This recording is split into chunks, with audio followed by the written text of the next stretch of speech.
اللهم صل على سيدنا محمد يا رب صل.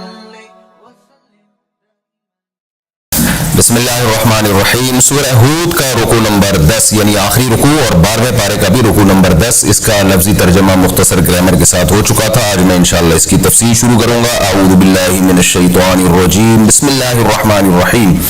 وَلَقَدْ آتَيْنَا مُوسَى الْكِتَابَ فَاخْتُلِفَ فِيهِ، اور تحقیق ہم نے موسیٰ کو کتاب دی، اس میں بھی اختلاف کیا گیا.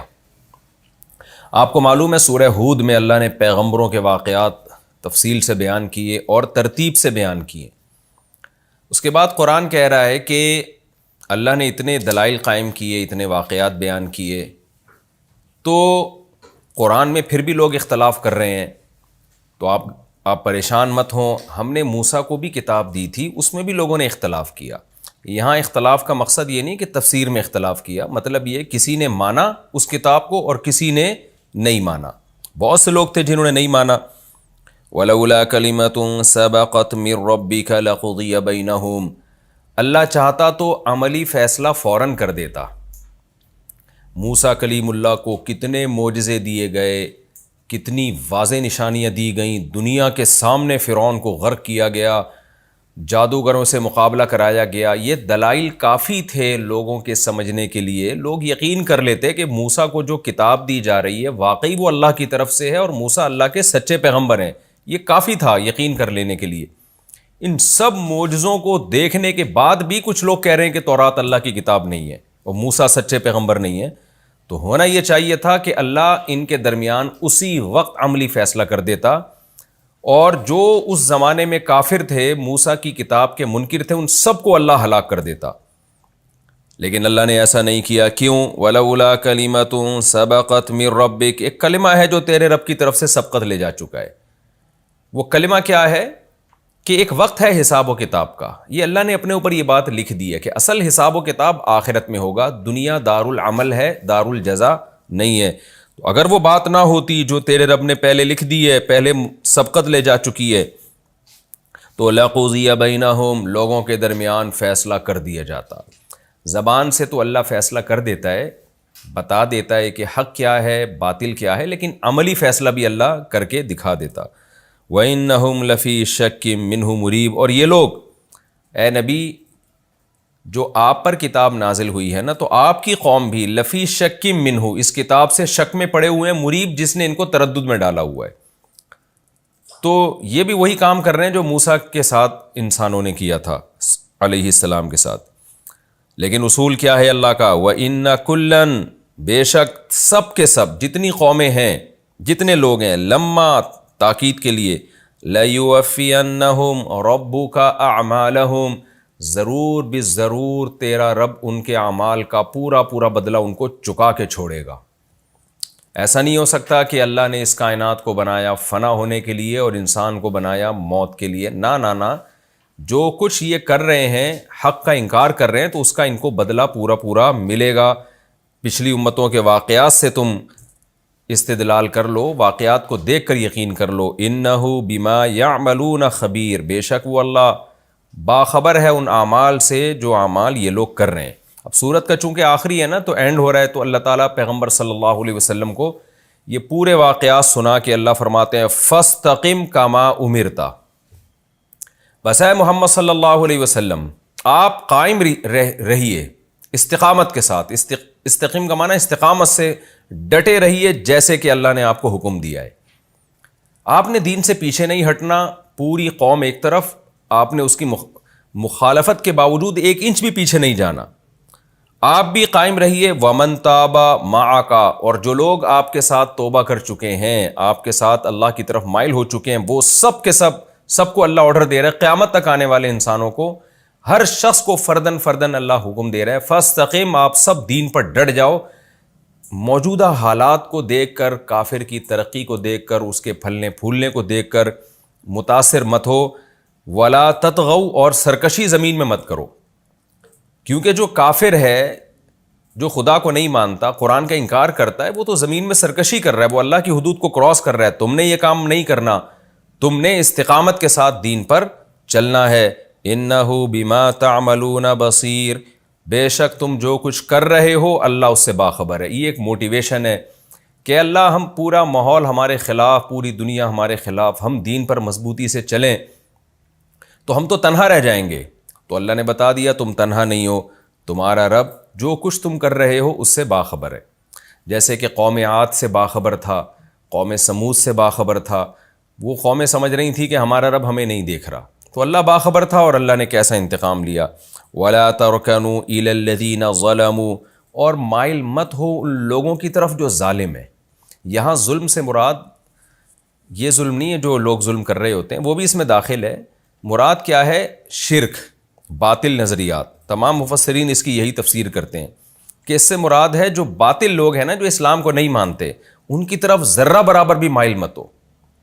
مائل نہ ہونے کا مطلب کیا ہے؟ ان کے کانسیپٹس جو ہیں، ان کے جو نظریات ہیں، ان سے بالکل بھی متاثر نہ ہو۔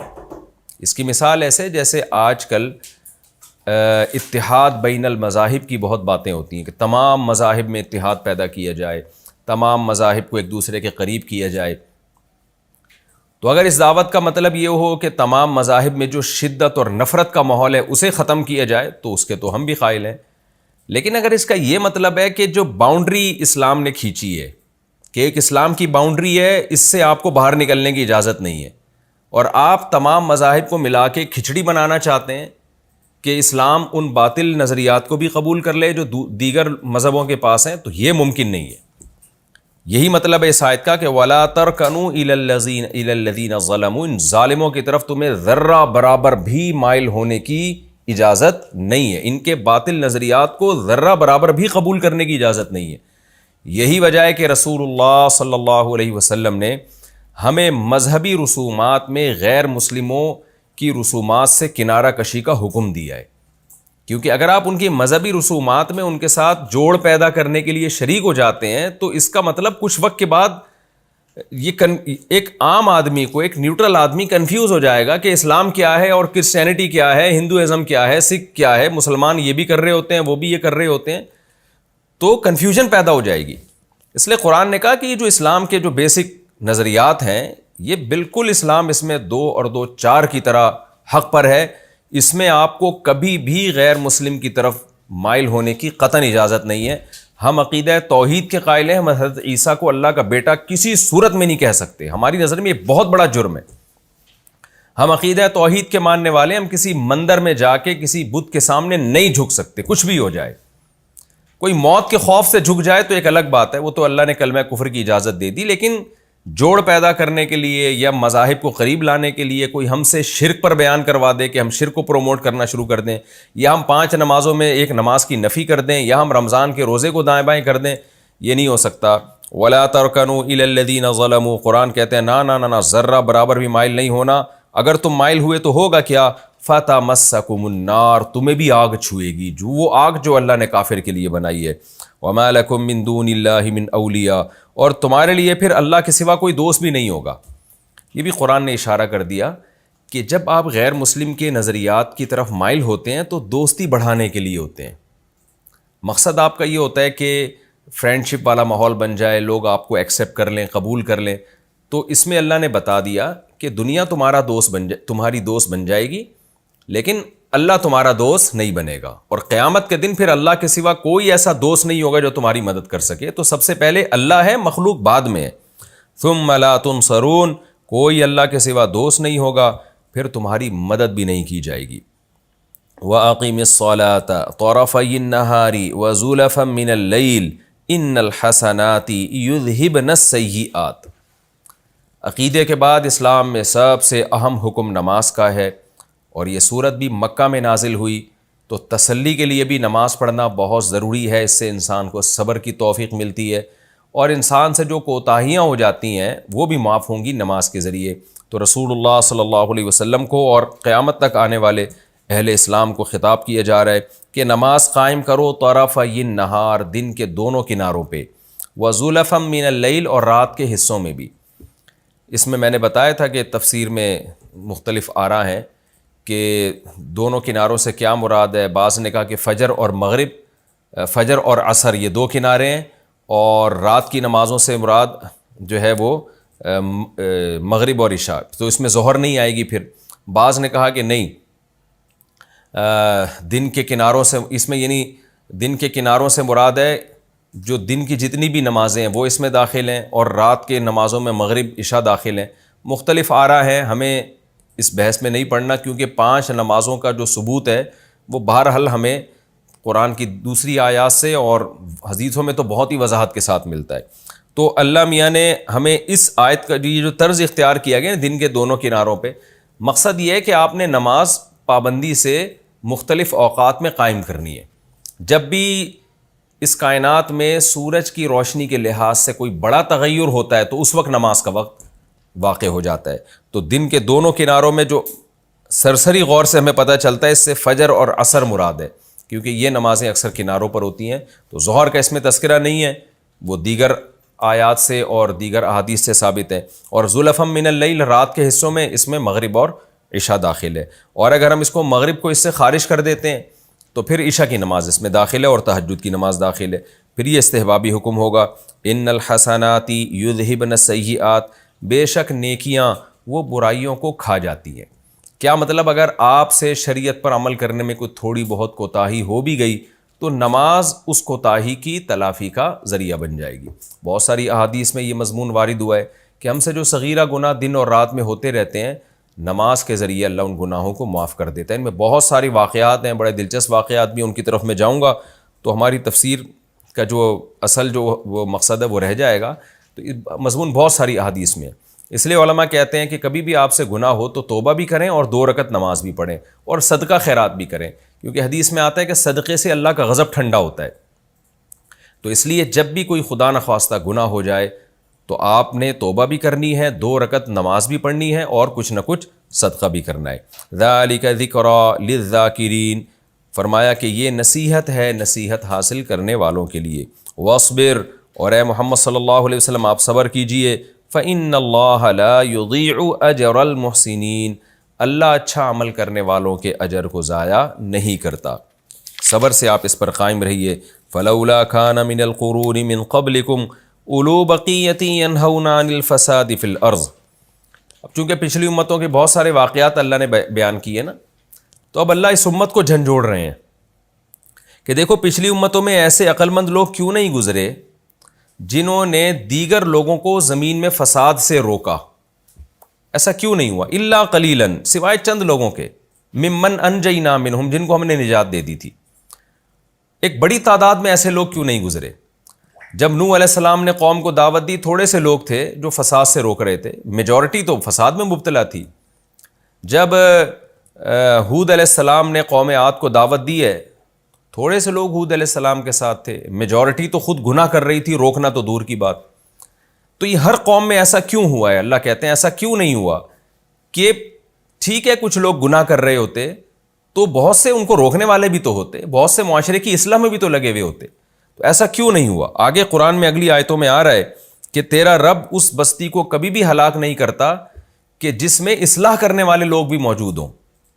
یعنی ایک تعداد اگر ایسے لوگوں کی کسی سوسائٹی میں ہو کہ جو معاشرے کی اصلاح کی فکر میں لگی ہو تو اللہ ان لوگوں کی وجہ سے باقیوں کو بھی عذاب سے بچا لیتے ہیں. لیکن ہسٹری جب آپ اٹھا کے دیکھتے ہیں، قرآن جب بیان کرتا ہے تو میجورٹی دنیا میں ایسی گزری ہے کہ بہت تھوڑے ہی لوگ ہوتے ہیں جو سوسائٹی کی اصلاح کی کوشش میں لگے ہوئے ہوتے ہیں. زیادہ تر لوگ یا تو برائی کر رہے ہوتے ہیں یا برائی کو دیکھ کے خاموش ہوتے ہیں. تو اللہ یہ شکایت کر رہے ہیں انسان سے کہ ایسا کیوں ہوتا ہے.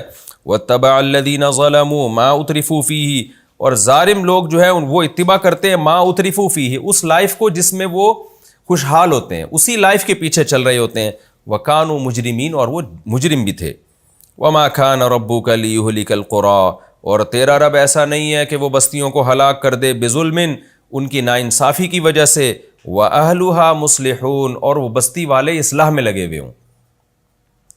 یہ وہ مضمون ہے جس کا میں ابھی تذکرہ کر رہا تھا کہ بستی میں اگر جرائم ہوتے بھی ہیں لیکن اسی بستی میں ایک بڑی تعداد لوگوں کی ایسی ہو جو ان جرائم کے خلاف آواز بھی اٹھاتی ہو، تو اللہ ان کی برکت سے دنیاوی عذاب سے دوسروں کو بھی بچا لیتے ہیں.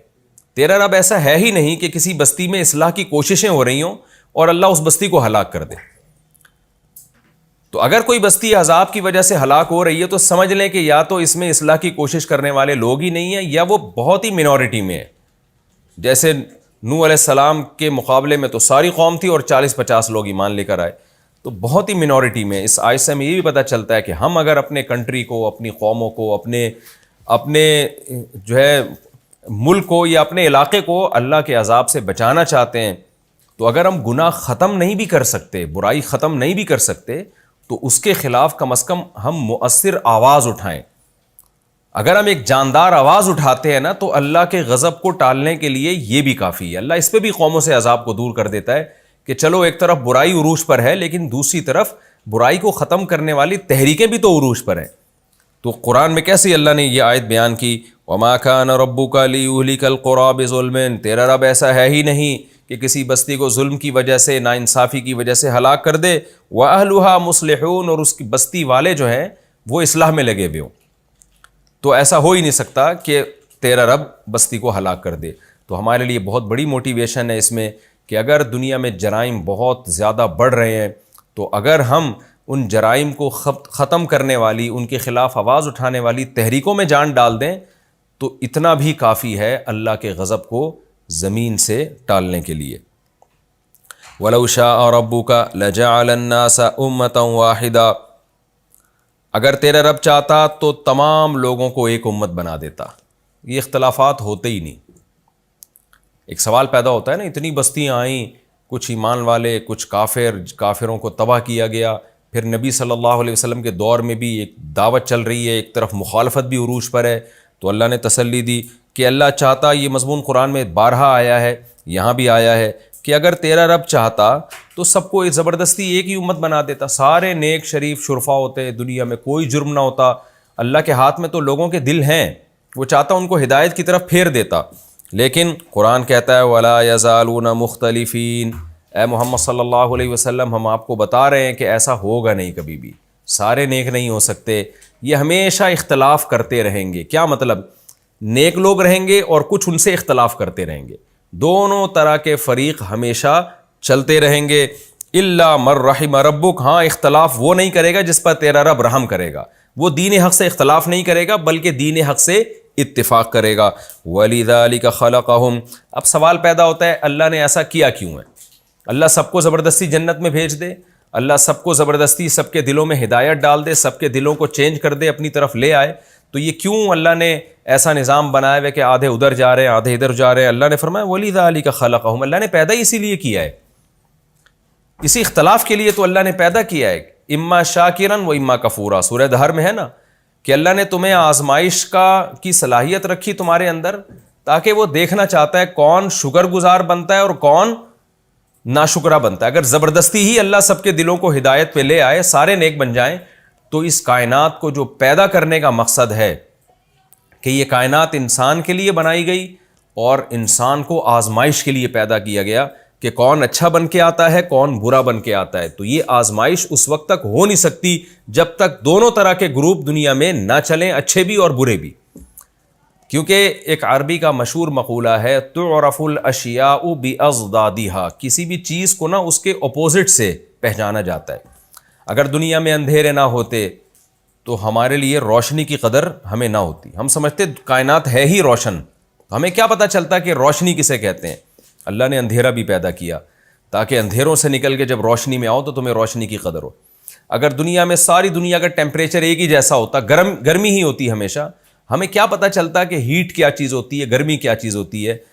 تو اللہ نے سردیاں بھی پیدا کی ہیں, سردی کو دیکھ کے گرمی کا پتہ چلتا ہے, گرمی محسوس کر کے سردی کا پتہ چلتا ہے. تو یہ ساری جو اللہ نے ایک اختلاف اس کائنات میں پیدا کیا ہے, اسی میں اللہ نے اچھائی بھی پیدا کی ہے, اسی میں اللہ نے برائی بھی پیدا کی. آج بہت سے ملحد یہ اعتراض کرتے ہیں کہ اگر خدا ہے تو اس نے برائی کو پیدا کیوں کیا, وہ تو اچھا ہونا چاہیے نا. تو جو شر کا خالق ہے, شر کو برائی کو پیدا کرنے والا ہے, معاذ اللہ وہ بھی برا ہے کیونکہ اس نے برائی کو پیدا کیا ہے. تو اس کا جواب یہی علماء کی طرف سے دیا جاتا ہے کہ برائی کو جو خدا نے پیدا کیا نا, ایک خاص حکمت سے پیدا کیا ہے. برائی برائے برائی کے لیے پیدا نہیں کیا. برائی کو خدا نے اس لیے پیدا کیا تاکہ دنیا میں جب برائی ہوگی تو اچھائی کی بھی ویلیو ہوگی. اگر اللہ برائی کو پیدا نہ کرتا تو اچھوں کی پھر ویلیو بھی نہ ہوتی, دنیا میں کوئی برائی کا امکان ہی نہ ہوتا. تو یہ اللہ تعالیٰ نے تسلی دی ہے رسول اللہ صلی اللہ علیہ وسلم کو بھی، اور جتنے لوگ دنیا میں نیک ہیں، پرہیزگار ہیں، ان کو بھی تسلی دی ہے کہ تم لوگوں کی برائی دیکھ کے اور یہ دیکھ کے کہ ہم تبلیغ کر رہے ہیں، دنیا سے برائی کو ختم کرنے کی کوشش کر رہے ہیں، مگر برائی ختم ہو نہیں رہی، تو اس سے ٹینشن میں نہ آیا کرو۔ اگر یہ دنیا میں بالکل ہی برائی کا جڑ سے ہی خاتمہ ہو جائے اور برے لوگ ہی دنیا میں ختم ہو جائیں تو اس کائنات کی جو پیدائش کا مقصد تھا وہ تو ختم ہو جائے گا۔ یہی وجہ ہے کہ علماء نے یہ ایک علمی نکتہ بیان کیا کہ حضرت عیسیٰ علیہ السلام جب دنیا میں نازل ہوں گے اور پوری دنیا میں خیر غالب آ جائے گی، برائی بالکل ختم ہو جائے گی، تو پھر اللہ تعالیٰ اس کائنات کو آہستہ آہستہ اس زمین کو تباہی کی طرف لے جائیں گے، یعنی پھر قیامت بہت قریب ہے، کیونکہ جو ایک مقصد تھا وہ حاصل ہو گیا۔ تو یہی ہے کہ حق اور باطل کا ہمیشہ سے مقابلہ رہے گا، اور وَلِذَٰلِكَ خَلَقَهُمْ، اسی مقابلے کے لیے اللہ نے پیدا کیا ہے، اسی وجہ سے اللہ سب کو ہدایت نہیں دیتا، اور یہ سلسلہ چلتا رہے گا۔ وَكُلًّا نَقُصُّ عَلَيْكَ، ہاں وَلِذَٰلِكَ خَلَقَهُمْ، اسی لیے اللہ نے پیدا کیا ہے، وَتَمَّتْ كَلِمَةُ رَبِّكَ، اور اے محمد یا اے مخاطب صلی اللہ علیہ وسلم، تیرے رب کا یہ جو کلمہ ہے یہ مکمل ہو کے رہے گا۔ وہ کلمہ کیا ہے؟ لَأَمْلَأَنَّ جَهَنَّمَ مِنَ الْجِنَّةِ وَالنَّاسِ أَجْمَعِينَ، میں جہنم کو جنات اور انسانوں سے، سب سے، یعنی جنات اور انسانوں دونوں قسم کے گروہوں سے بھر دوں گا میں۔ کیا مطلب؟ اگر یہ تو اللہ نے تقدیر میں لکھا ہوا ہے کہ جہنم میں بھی بہت سے لوگ جائیں گے، جن میں جنات بھی ہوں گے، جن میں انسان بھی ہوں گے، تو ظاہر ہے وہ جب ہی جائیں گے نا کہ جب برائی بھی دنیا میں ہوگی۔ تو یہ بھی تسلی ہے کہ آپ زبردستی لوگوں کو مسلم بنانے کی کوشش نہ کریں، آپ اتنی فکر کریں اسلام کو دنیا میں غالب کرنے کی کہ جتنی فکر کا اللہ نے آپ کو مکلف بنایا ہے، جتنی محنت کا مکلف بنایا ہے۔ نبی صلی اللہ علیہ وسلم بہت زیادہ فکر لیتے تھے نا، سورہ کہف میں ہے کہ لعلک باخع نفسک علی آثارہم ان لم یؤمنوا، کہ اے نبی آپ کے بارے میں یہ ہے کہ ان کے ایمان نہ لانے کی وجہ سے یہ خطرہ ہے کہ کہیں آپ غم میں اپنی جان ہی ہلاک نہ کر بیٹھیں، غم میں گھٹ گھٹ کے آپ کی موت ہی کہیں واقع نہ ہو جائے، تو ایسا مت کریں۔ کیوں؟ انا جعلنا ما علی الارض زینۃ لہا، ہم نے زمین کے اوپر ایک زینت، زمین کے حصے کو زینت بنایا ہے، یہ لوگوں کو اپنی طرف مائل کرتی ہے اور آخرت سے غافل کرتی ہے۔ تو یہ مضمون قرآن میں بہت ساری جگہوں پہ مختلف طرح سے اللہ نے بیان کیا ہے۔ تو اللہ تعالیٰ نے جہنم کو جنات اور انسانوں سے بھرنا ہے، یہ ایک قسم کی دھمکی ہے کہ جو نافرمان لوگ اس خوش فہمی میں مبتلا ہے نا کہ بس اللہ غفور الرحیم ہے، سب کو بخش دے گا یا قیامت ہوگی نہیں، ایسا نہیں ہے بھائی، اللہ تعالیٰ نے جہنم کو بھی بھرنا ہے۔ تو ہم جب جیسے کسی کو سمجھا رہے ہوتے ہیں نا، وہ مان نہیں رہا ہوتا، تو ایسے موقع پہ کیا ایک نیوٹرل آدمی کیا کہتا ہے؟ بھائی جہنم میں بھی تو لوگ جائیں گے نا، جہنم کو بھی تو اللہ نے بھرنا ہے نا، تو بس تو چھوڑ دے اس کو اپنے حال پہ۔ یہی انداز اللہ نے قرآن میں اختیار کیا ہے کہ میں نے بھی جہنم کو انسانوں سے بھر دینا ہے، تو فکر مت کرو تم جو اتنے دلائل کے بعد میں نے قوم عاد کا واقعہ سنا دیا، قوم نوح کا واقعہ سنا دیا، اور بہت سارے پیغمبروں کے واقعات اور عقلی دلائل، نقلی دلائل، تمام کی تمام چیزیں کے انبار لگا دیے میں نے، اور خود اسلام میں ہی اتنی اٹریکشن ہے، اس کے باوجود بھی اگر تمہیں سمجھ میں نہیں آ رہا تو میں نے تو بھرنا ہے جہنم کو جنات اور انسانوں سے، تو تم ہی جیسے لوگوں سے میں بھروں گا۔ تو اس میں جہاں مبلغین کو، تبلیغ کرنے والوں کو تسلی ہے، وہیں اللہ کی طرف سے نافرمانوں کو بہت بڑی دھمکی بھی ہے۔ اللہ تعالی ہم سب کو اس آگ سے محفوظ رکھے۔ آگے قرآن کہتا ہے وَكُلًّا نَقُصُّ عَلَيْكَ مِنْ أَنْبَاءِ الرُّسُلِ، اے محمد صلی اللہ علیہ وسلم ہم نے جو آپ کو یہ پیغمبروں کے واقعات سنائے ہیں، قوم عاد، قوم سمود، ابراہیم علیہ السلام، پھر اصحاب مدین، تو یہ سارے واقعات ہم آپ کو سناتے ہیں، مَا نُثَبِّتُ بِهِ فُؤَادَكَ، جس کے ذریعے ہم آپ کے دل کو مضبوط کر دیتے ہیں۔ میں کل سن رہا تھا کسی گورے نے رسول اللہ صلی اللہ علیہ وسلم کے بارے میں، کوئی فرانسیسی ہے مورخ، اس نے نبی صلی اللہ علیہ وسلم کے بارے میں یہ لکھا ہے کہ دنیا میں محمد صلی اللہ علیہ وسلم جیسی کوئی ایسی شخصیت نہیں گزری جس کے پاس وسائل اتنے کم ہوں اور ٹائم بھی اتنا کم ہو، اور ان کم ترین وسائل اور انتہائی محدود وقت میں دنیا میں اتنا بڑا انقلاب برپا کر دیا ہو۔ تو اس نے کہا کہ ہسٹری میں ہمیں محمد صلی اللہ علیہ وسلم کے علاوہ کوئی بھی ایسا نہیں ملتا، حالانکہ وہ غیر مسلم ہے۔ تو یہی بات ہم قرآن سے سیکھ رہے ہیں کہ قرآن بار بار پیغمبر کو تسلی دے رہا ہے۔ کیوں؟ نبی صلی اللہ علیہ وسلم مکہ میں ایک چھوٹے سے علاقے میں پیدا ہوئے، چاروں طرف پہاڑ ہیں، دنیا میں تہذیب سے دور ایک علاقہ ہے جہاں کوئی رہنا پسند نہیں کرتا، جن پر حکومت کرنا کوئی پسند نہیں کرتا، اور نہ آپ لکھنا جانتے نہ پڑھنا جانتے، اور آپ کو جو ٹاسک دیا گیا وہ پوری دنیا، کام دیا گیا کہ پوری دنیا میں دین کو غالب کرنا ہے، اور ادھر اپنی قوم میں 2-4 لوگوں کے سوا کوئی ایمان نہیں لے کر آ رہا، تو سوچیے آپ صلی اللہ علیہ وسلم کو ٹینشن کتنی ہوگی، کیسی ٹینشن ہوتی ہوگی۔ تو قرآن بار بار پھر تسلی دیتا ہے کہ ہم جو آپ کو واقعات سنا رہے ہیں، ما نثبت بہ فؤادک، یہ وہ واقعات ہیں جس کے ذریعے ہم آپ کے دل کو تھام لیتے ہیں، آپ کے دل کو ڈگمگانے نہیں دیتے، آپ کو موٹیویشن ملتی ہے کہ بھئی قوم نوح نے بھی نوح کی مخالفت کی، انجام نوح کے حق میں ہی ہوا، قوم عاد نے بھی مخالفت کی، رزلٹ جو آیا وہ حضرت ہود علیہ السلام کے حق میں آیا، تو آپ کا بھی رزلٹ اللہ آپ کے حق میں ہوگا، نتیجہ آپ کے حق میں ہوگا۔ تو یہ تسلیہ قرآن دیتا تھا، جس کی وجہ سے نبی صلی اللہ علیہ وسلم نے دنیا میں اتنا بڑا انقلاب برپا کیا۔ آگے قرآن کہتا ہے وَجَاءَكَ فِي هَذِهِ الْحَقُّ، اور اے محمد صلی اللہ علیہ وسلم اس قرآن میں آپ کے پاس حق آ چکا ہے، وَمَوْعِظَةٌ، اور نصیحت، وَذِكْرَى، ذکرہ بھی نصیحت کو کہتے ہیں، لیکن ذکرہ اس نصیحت جس میں یاد دہانی ہو، تذکر عربی میں یاد کرنے کو کہتے ہیں، یعنی جو بھولا ہوا سبق ہے اس کو یاد دلانے کو ذکرہ کہا جاتا ہے۔ تو ایک عام نصیحت موعظہ، اور ذکرہ یاد دہانی، اس لیے اس کا ترجمہ یاد دہانی سے کیا جاتا ہے۔ وَذِكْرَىٰ لِلْمُؤْمِنِينَ، اور اس میں یاد دہانی ہے ان لوگوں کے لیے جو ایمان لانے والے ہیں۔ وَقُلْ لِلَّذِينَ لَا يُؤْمِنُونَ، اور اے نبی آپ ان لوگوں سے کہہ دیجئے جو ایمان نہیں لے کر آتے، لا یؤمنون، جو ایمان نہیں لاتے، آخر میں اعملوا علی مکانتکم، ٹھیک ہے تم بھی اپنی جگہ پر عمل کرتے رہو، انا عاملون، ہم بھی عمل کر رہے ہیں۔ یہ مکہ میں آیتیں نازل ہوئیں جب تھوڑے سے لوگ ایمان لائے تھے اور پورا عرب آپ کے خلاف تھا، تو اس وقت ان کو پیش گوئی دی گئی کہ ٹھیک ہے عمل کر لو، ہم بھی کر رہے ہیں، ہم اپنی محنت میں پیچھے نہیں ہٹیں گے، تم مخالفت میں پیچھے مت ہٹو، ان قریب دیکھ لینا کہ انجام کس کے حق میں ہے۔ وانتظروا انا منتظرون، انتظار کرو، ہم بھی انتظار کر رہے ہیں۔ تھوڑے سے عرصے میں 15-20 سال کے عرصے میں اللہ نے کیسا انقلاب برپا کیا کہ مکہ فتح ہوا، اور اس کے بعد فتوحات کا نہ ختم ہونے والا سلسلہ ایسا چلا ہے کہ دنیا اس کو روک نہیں پائی ہے۔ وَلِلَّهِ غَيْبُ السَّمَاوَاتِ وَالْأَرْضِ، اور اللہ ہی کے لیے آسمانوں اور زمین کا غیب۔ اللہ فیوچر کی خبر بتا رہا ہے کہ انتظار کرو، دیکھو غالب کون آتا ہے، تو غیب کا علم اللہ کے پاس ہے۔ وَإِلَيْهِ يُرْجَعُ الْأَمْرُ كُلُّهُ، اور اسی کی طرف تمام معاملات لوٹ کر جائیں گے۔ فَاعْبُدْهُ، پس اے مخاطب اسی کی غلامی کر، اس کے علاوہ کسی کی طرف مت دیکھ۔ وَتَوَكَّلْ عَلَيْهِ، اب تو جب صرف اسی کی غلامی کرے گا تو دنیا مخالفت کرے گی تیری، تو دنیا کی مخالفت کی پرواہ مت کر، وَتَوَكَّلْ عَلَيْهِ، اعتماد بھی اسی پر کر۔ وَمَا رَبُّكَ بِغَافِلٍ عَمَّا تَعْمَلُونَ، جو کچھ تم کر رہے ہو تمہارا رب اس سے غافل نہیں ہے۔ پوری دنیا ملامت کرے گی ٹھیک ہے، لیکن جس کو خوش کرنے کے لیے تم دنیا سے ٹکر لے رہے ہو وہ تمہارے عمل سے بے خبر نہیں ہے، وہ تمہیں دیکھ رہا ہے۔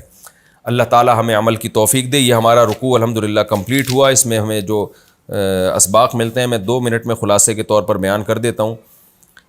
پہلی بات تو تسلی ہے کہ موسیٰ علیہ السلام کی کتاب میں بھی لوگوں نے اختلاف کیا تھا، تو کتنے معجزے اللہ نے دکھائے تھے۔ ہمیں تسلی ہے کہ بھائی ہم حق کو بیان کریں، جو ہمیں سمجھ میں آتا ہے اس پہ ڈٹ جائیں، لوگوں کی مخالفت کی پرواہ مت کریں۔ اور اس میں اہم ترین آیت یہ بھی ہے فاستقم کما امرت، اللہ نے جیسا آپ کو حکم دیا آپ نے استقامت کے ساتھ، مضبوطی کے ساتھ دین پر چلنا ہے۔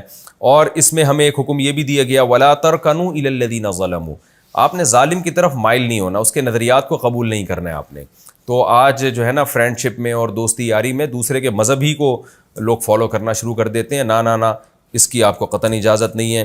اور نمازوں کو قائم کرنے کی ترغیب ہے۔ ایک بہت اہم مضمون یہ بیان ہوا کہ نیکیاں گناہوں کو کھا جاتی ہیں، ان الحسنات یذھبن السیئات، تو کبھی بھی آپ سے کوئی گناہ ہو جائے تو آپ توبہ بھی کریں اور اس کے بدلے میں کوئی نیکی بھی کر لیں۔ میں اکثر نوجوانوں سے کہتا ہوں بھائی تم سے کوئی گناہ ہوتا ہے، بد نظری بھی ہوتی ہے، تو کچھ پیسے صدقہ کر دو، تاکہ اگر تمہارے برائیوں کا وزن بڑھ رہا ہے تو کچھ نیکیوں کا وزن بھی تو بڑھے۔ تو نیکی کی یہ خصلت ہے کہ وہ برائی کو کھا جاتی ہے، اس کے وزن کو کم کر دیتی ہے۔ تو یہ ایک بہت اہم مضمون اس میں بیان کیا گیا۔ اور اس میں اللہ نے یہ بھی بتایا ایک اہم مضمون کہ ہر بستی میں ایسے لوگ ہونے چاہیے کہ جو اصلاح کی فکر میں لگے رہیں۔ پچھلی بستیوں میں ہوا یہ کہ پیغمبروں کا ساتھ بہت کم لوگوں نے دیا، اگر بہت بڑی تعداد میں لوگ ساتھ دیتے یا ان کی کوئی پاور ہوتی تو اللہ بستیوں کو ہلاک نہ کرتا بلکہ نافرمانوں کو اور زیادہ مہلت دے دیتا۔ تو ہمارا یہ فرض بنتا ہے کہ ہم تبلیغ کی دعوت اور خیر کو پھیلانے کا جتنا مؤثر طریقہ ہم اختیار کر سکتے ہیں ہم کریں، کیونکہ اللہ نے قرآن میں کہہ دیا کہ تیرا رب کبھی ایسی بستی کو ہلاک نہیں کرتا جس میں ظلم ہو لیکن اصلاح کی بھی کوشش ہو رہی ہو اس میں۔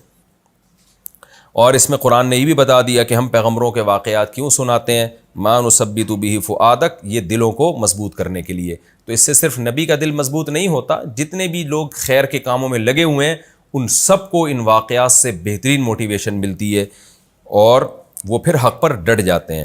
اور پھر اللہ تعالیٰ نے آخر میں فاعبدہ وتوکل علیہ، کہ غلامی صرف اللہ کی ہوگی اور اسی پر اعتماد، اسی پہ توکل کر کے ہم شریعت پہ چلیں گے اللہ کی غلامی اختیار کرتے ہوئے۔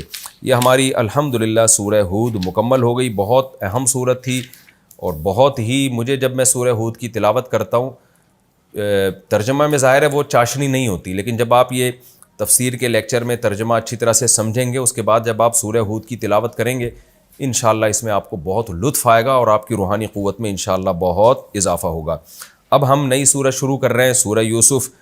بہت دلچسپ سورت ہے، اس میں بڑے زبردست اہم مضامین ہیں، بہت علمی نکات ہیں، تو یہ سورت بھی آپ نے غور سے سننی ہے۔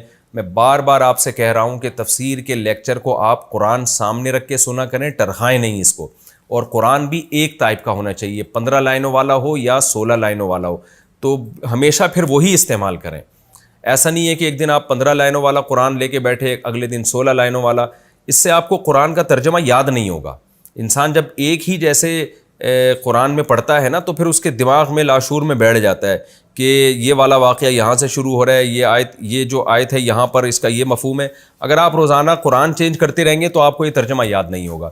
تو ہمیشہ زندگی بھر تلاوت بھی ایک ہی قرآن سے کرنی چاہیے، جیسے بازار میں مل رہے ہوتے ہیں 15 لائنوں والا بھی، 16 والا بھی، 17 والا بھی۔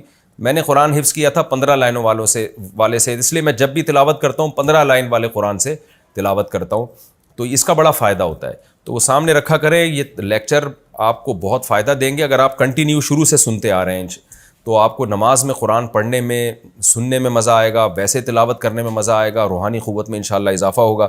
اب ہم شروع کرتے ہیں جی سورہ یوسف، اس کا پہلا رکوع حسب معمول اس کا مختصر لفظی ترجمہ ہوگا۔ یہ بہت آسان ہے، آگے انشاءاللہ قرآن آسان ہی ہوتا چلا جائے گا، آپ کو ترجمہ خود بخود آنا شروع ہو جائے گا۔ تو لفظی ترجمہ مختصر گرامر کے ساتھ، پھر انشاءاللہ ہم اس کی تفسیر کی طرف آتے ہیں۔ بسم اللہ الرحمن الرحیم، الف لام را تلک آیات الکتاب المبین، یہ آیات ہیں ایسی کتاب کی جو مبین ہے، کھول کھول کے بیان کرنے والی کتاب ہے۔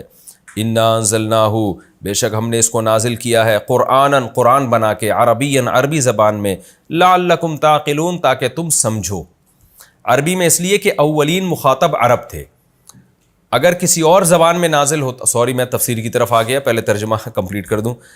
نحن نقص علیک، ہم نقص پڑھ کے سناتے ہیں، علیک آپ پر، یعنی اے محمد صلی اللہ علیہ وسلم آپ کو ہم پڑھ کے سناتے ہیں، احسن القصص، واقعات میں سب سے اچھا واقعہ، قصص قصہ کی جمع ہے، تو واقعات میں سب سے اچھا واقعہ کس لحاظ سے اچھا ہے یہ ہم اس پہ بات کریں گے انشاءاللہ۔ بما اوحینا الیک، اس قرآن کے ذریعے جو ہم نے آپ پر وحی کیا ہے، اس قرآن کے ذریعے ہم آپ کو سناتے ہیں، ھذا القرآن، یعنی اس وحی کے ذریعے جو ہم نے آپ پر کی ہے وہ وحی کیا ہے، ھذا القرآن، یہ قرآن۔ تو ہم آپ کو بہترین واقعہ سناتے ہیں اس وحی کے ذریعے جو ہم آپ پر کر رہے ہیں، اور وہ وحی کیا ہے، یہ قرآن ہے، یعنی اس قرآن کا جز بنا کے ہم یہ واقعہ آپ کو سناتے ہیں۔ وَإِن كُنْتَ، میں نے آپ کو بتایا تھا ان جو ہے نا، ان اس کا معنی اگر بھی ہوتا ہے، اس کا معنی نہیں بھی ہوتا ہے، اور اس کا معنی تاکید انا کے معنی میں بھی آتا ہے۔ ان کے بعد جب بعد میں لام آ رہا ہو نا، لام، تو یہ تاکید کے لیے ہوتا ہے۔ اب آپ دیکھیں وَإِن كُنْتَ مِن قَبْلِهِ لَمِنَ الْغَافِلِينَ، لمن میں من کے اوپر لام ہے نا، تو اس سے پتہ چلتا ہے کہ یہ جو شروع میں ان ہے یہ انا کے معنی میں ہے۔ اور بے شک کنتا، آپ تھے، من قبل ہی، ہمارے سنانے سے پہلے، لمن الغافلین، غافلین میں، غفلت میں تھے، آپ کو نہیں پتا تھا کہ یوسف کا واقعہ کیا ہے۔ اذ قال، اس وقت کو یاد کرو جب کہا یوسف نے، لِأَبِيهِ، اپنے باپ سے، یا ابتی، اے میرے ابا۔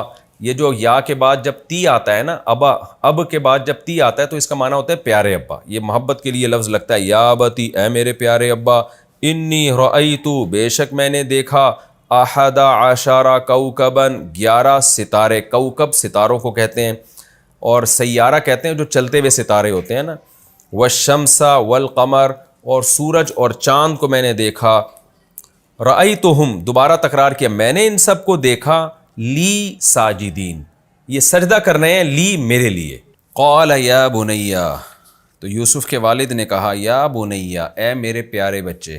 یہ بنیا کا لفظ جو یا آتی ہے نا آخر میں، یہ بھی کئی بار میں ڈیفائن کر چکا ہوں، اس کو تصغیر کہتے ہیں. اصل میں تھا ابن، ابن کہتے ہیں بیٹے کو، اور یہ ابن بھی اصل میں تھا بن ون، بن ون، بن ون سے اس کو واو کو حذف کر کے شروع میں حمزہ لے آتے ہیں تو ابن پڑھا جاتا ہے. اصل لفظ ہے بن ون، بیٹے کو کہا جاتا ہے. تو بن ون کی تصغیر بنائی جاتی ہے بنئی ون. جب بھی کسی چیز کو چھوٹا سا یا پیارا سا کرنا ہو نا تو عربی میں اس کو تصغیر بنائی جاتی ہے. جیسے حمید ان کی حمید، اور کریم ان کی کریم، تو صغیر ان کی صغیر، تو حمیر کی حمیر، اس طرح سے عربی میں نا بنائی جاتی ہے. تو ابن تو تھا نا، جب کسی کی بھی لفظ کی تصغیر بنائی جاتی ہے تو یہ دیکھا جاتا ہے اصل میں کیا تھا یہ. تو ابن چونکہ اصل میں بن ون تھا تو بن ون سے تصغیر بنتی ہے بنئی ون، پیارا بچہ. تو بنئی ون کو پڑھا جاتا ہے بنیون یا بنیو، یا بنیو، واو کو یا کر دیتے ہیں تو بنیون، اور جب اس پہ حرف ندا ہے تو یا بنیا، یعنی اے میرے پیارے بچے. لا تقصص، مت بیان کر تو، رؤیا کا، رؤیا یہ لفظ سمجھنے کی ضرورت ہے، کیونکہ آج بعض اسکالرز ایسے آ رہے ہیں جو انہوں نے رؤیا کے لفظ سے دھوکہ دے کے بھی بعض آیتوں کی غلط تفسیر کی ہے. رؤیا اصل میں نکلا ہے رؤیت سے. رؤیت کا معنی دیکھنا، رؤیت ہلال ہے نا، رؤیت ہلال کمیٹی. تو رؤیا یہ کہتے ہیں منظر کو، سین کو. اب چونکہ خواب میں ہم جو کچھ دیکھ رہے ہوتے ہیں وہ بھی ایک سین ہوتا ہے، اس لیے خواب کو بھی رؤیا کہا جاتا ہے. لیکن اس کا یہ مطلب ہرگز نہیں ہے کہ رؤیا کا اطلاق خواب ہی پر ہوتا ہے. یہ میں اس لیے ڈیٹیل بیان کر رہا ہوں کہ جو معراج کا واقعہ ہے نا، بعض لوگوں نے یہ کہا ہے کہ یہ جاگتی حالت میں نبی صلی اللہ علیہ وسلم کو معراج نہیں ہوئی بلکہ یہ خواب تھا. اور اس کی دلیل پیش کی ہے سورہ بنی اسرائیل کی جو یہ آیت ہے 15ویں پارے کی، وما جعلنا الرؤیا التي اریناک الا فتنۃ للناس، کہ اے نبی ہم نے جو آپ کو جو رؤیا دکھایا وہ لوگوں کی آزمائش کے لیے دکھایا. تو بعض لوگوں نے کہا دیکھو رؤیا تو خواب کو کہتے ہیں، جیسے کہ سورہ یوسف میں آتا ہے کہ اے بیٹے لا تقصص رؤیاک علی اخوتک، اپنا خواب بھائیوں کو مت سناؤ. تو رؤیا خواب کو کہتے ہیں. تو اللہ نے معراج کو بھی رؤیا سے تعبیر کیا ہے، اس کا مطلب نبی صلی اللہ علیہ وسلم کو خواب آیا تھا. تو یہ غلط فہمی کیوں ہوئی؟ رؤیا کے لفظ کو نہ سمجھنے کی وجہ سے. رؤیا کا لفظ خواب پر بولا جاتا ہے لیکن اس سے اصل مراد خواب نہیں ہوتا. رؤیا رؤیت سے نکلا ہے، منظر، سین، کوئی بھی چیز جو دیکھی جائے. تو چونکہ ایک وہ بھی منظر تھا جو نبی صلی اللہ علیہ وسلم کو لے جا کے دکھایا گیا تھا، تو اس لیے قرآن نے اس کو رؤیا سے تعبیر کیا معراج کے واقعے کو. تو یہ مطلب ہرگز نہیں ہے کہ رؤیا ہمیشہ خواب ہی کو کہا جائے گا. کوئی بھی منظر ہوتا ہے اس کو رؤیا کہا جائے گا، چاہے وہ جاگتی حالت میں ہو چاہے وہ خواب میں ہو. تو اس کی دلیل قرآن کی سورہ بنی اسرائیل کی پہلی آیت ہے، سبحان الذی اسری بعبدہ لیلا. اللہ کہتے ہیں پاک ہے وہ ذات جو اپنے بندے کو رات کے تھوڑے سے حصے میں لے گیا اور اس کو جہاں چاہا اللہ نے من المسجد الحرام الى المسجد الاقصی، مسجد حرام سے مسجد اقصی کی طرف لے گیا رات کے تھوڑے سے حصے میں. تو وہاں تو قرآن کہہ رہا ہے اللہ تعالیٰ لے کر گئے ہیں، ایسا نہیں ہوا کہ خواب آیا ہو. اس پہ دلائل کیا ہے معراج کے وہ ایک الگ ہے، وہ جب ہم بنی اسرائیل پہ سورہ بنی اسرائیل میں جائیں گے تو انشاءاللہ وہاں میں ان دلائل کو بیان کروں گا. ابھی تو میرا مقصد صرف رؤیا کے لفظ کو سمجھانا ہے کہ چونکہ یہاں تو خواب تھا، انہوں نے کہا میں نے خواب میں دیکھا ہے، تو اس لیے یہاں رؤیا کی تفسیر خواب سے ہوگی کہ وہ منظر جو خواب میں دیکھا ہے. تو یوسف علیہ السلام کے والد نے کہا اے میرے پیارے بیٹے لا تقصص رؤیاک، اپنا یہ خواب جو آپ نے سین دیکھا ہے کہ 11 ستارے سردہ کر رہے ہیں، یہ مت بیان کریں علی اخوتک، اپنے بھائیوں پر، بھائیوں کو مت بتاؤ. یہ اخ بھائی کو کہتے ہیں، اس کی جمع عربی میں اخوہ آتی ہے. فیکیدو، اگر آپ نے بھائیوں کو بتایا تو کیا ہوگا؟ فیکیدو، کادا یکیدو، بری تدبیر کرنا. تو یہ بری تدبیر کریں گے، لکا آپ کے لیے کیدن، کوئی تدبیر، پھر یہ آپ کے خلاف ہو جائیں گے. ان الشیطان، کیونکہ بے شک شیطان، للانسانی، انسان کے لیے، عدو مبین، کھلا ہوا دشمن ہے. وکذالک، اور اس طرح سے، یجتبیک ربک، تیرا رب تجھے منتخب کرے گا. جس طرح اس نے تجھے خواب دکھایا ہے نا، اس طرح سے مجھے لگتا ہے کہ تیرا رب تجھے اب لوگوں میں سلیکٹ کرے گا، منتخب کرے گا، یعنی کسی بڑے کام کے لیے. وَيُعَلِّمُكَ، اور تجھے سکھائے گا، من تأویل الاحادیث، باتوں کی تعبیریں. اب یہاں بھی آپ دیکھیں نا، احادیث حدیث کی جمع ہے، حدیث بات کو کہتے ہیں، اس کی جمع احادیث. تو احادیث کی تعویلات سکھائے گا. تعویل یہ بار بار میں بتا چکا ہوں کہ ہمارے عرف میں تعویل کا مطلب کچھ اور ہوتا ہے، لیکن قرآن میں تعویل کا مفہوم کچھ اور ہے. ہم جب کہتے ہیں نا یہ آدمی تعویلات کر رہا ہے، تو مطلب ہوتا ہے کہ کلام کو اصل مطلب سے ہٹا کے کسی اور طرف لے کے جا رہا ہے. لیکن قرآن کی ٹرم جو ہے اس میں جب تعویل کا لفظ ہو تو اس کا مطلب تفسیر ہوتا ہے، کیونکہ اعلیٰ یعول اولن کا معنی ہوتا ہے انجام تک پہنچنا. تو اول یؤول تأویلاً، باب تفعیل میں جا کے انجام تک پہنچانا. تو کسی بات کو جب آپ ایکسپلین کرتے ہیں، ڈیٹیل بیان کرتے ہیں، تو اس بات کو آپ نے اس کے انجام تک پہنچا دیا ہوتا ہے. تو اس لیے تعویل اور تفسیر کا قرآن کی ٹرم میں، قرآن کے میں جب یہ لفظ استعمال ہوتے ہیں تو ان کا ایک ہی مفہوم ہوتا ہے. اس کو ہم اردو والا تعویل، یا جو فقہا کی اصطلاح ہے بعد میں تعویل، فقہا کی بھی ایک ٹرم ہے تعویل. اس سے کیا مراد ہوتا ہے کہ ایک لفظ میں جب کئی سارے احتمالات ہیں تو آپ کسی ایک احتمال کو متعین کر دیتے ہیں، تو اس کو ہم کہتے ہیں تعویل. یعنی ایک لفظ کا ایک ظاہری مطلب ہے جس کی طرف فوراً ذہن جاتا ہے، تو ظاہری مطلب سے ہٹا کر دوسرے مطلب کی طرف لے جانا، اس عمل کو فقہ کی اصطلاح میں تعویل کہا جاتا ہے. لیکن قرآن کی ٹرم میں، قرآن کی اصطلاح میں تعویل اور تفسیر ایک ہی چیز کے دو نام ہیں. تو قرآن کہہ رہا ہے وَيُعَلِّمُكَ مِن تَأْوِيلِ الْأَحَادِيثِ. یوسف علیہ السلام کے والد نے کہا کہ اللہ آپ کو سکھائے گا باتوں کی تعویلات، یعنی باتوں کی تشریح. یہاں بھی باتوں سے مراد ہے خواب. وجہ کیا ہے؟ بات پیچھے خواب کی چل رہی ہے، اور الف لام خاص قسم کی باتیں، الاحادیث. تو یہاں الاحادیث سے مراد ہے خواب، یعنی خواب میں جو باتیں لوگ کرتے ہیں یا ایک دوسرے کو کر رہے ہوتے ہیں، یا کوئی آپ سے بات کرتا ہے، تو یہ جو وہ مخصوص قسم کی جو باتیں ہیں جن کو ہم خواب کہتے ہیں، ان کی تعبیرات اللہ آپ کو سکھائے گا. ان کی تفسیر بیان کرنا، تعبیر کرنا، یہ علم اللہ آپ کو دے گا. وَيُتِمُّ نِعْمَتَهُ عَلَيْكَ، اور آپ پر اپنی نعمت کو تمام کرے گا، مکمل کر دے گا اپنی نعمت کو. وَعَلَىٰ آلِ یعقوب، اور یعقوب کی آل پر بھی اللہ نعمت کو مکمل کرے گا. کما، جیسے کہ اس نے اتمہا، اس نعمت کو مکمل کیا، علی ابویک، آپ کے دونوں باپوں پر. دونوں باپ سے مراد ہے ایک باپ اور ایک دادا. تو دادا کو بھی عربی میں باپ کہا جاتا ہے، یعنی کہا جا سکتا ہے، اردو میں بھی کہہ دیتے ہیں لوگ مجازن. تو ابویین تھا اصل میں. من قبل، جو پہلے گزر چکے ہیں. وہ کون سے دو ہیں؟ ابراہیم و اسحاق، ایک ابراہیم اور ایک ان کے بیٹے اسحاق، یعنی جو یعقوب علیہ السلام کے والد تھے. ان ربک، بے شک تیرا رب، علیم، جاننے والا، حکیم، اور خوب حکمت والا ہے. یہ سورہ یوسف کا پہلا رکوع الحمدللہ ہم نے شروع کر دیا، اور 12ویں پارے کا 11واں رکوع. اس کا لفظی ترجمہ ہو چکا مختصر گرامر کے ساتھ. انشاءاللہ اگلے ایپیسوڈ میں ہم سورہ یوسف کی تفسیر شروع کریں گے. اللہ تعالی ہمیں سمجھنے کی اور عمل کی توفیق عطا فرمائے. وما علینا الا البلاغ.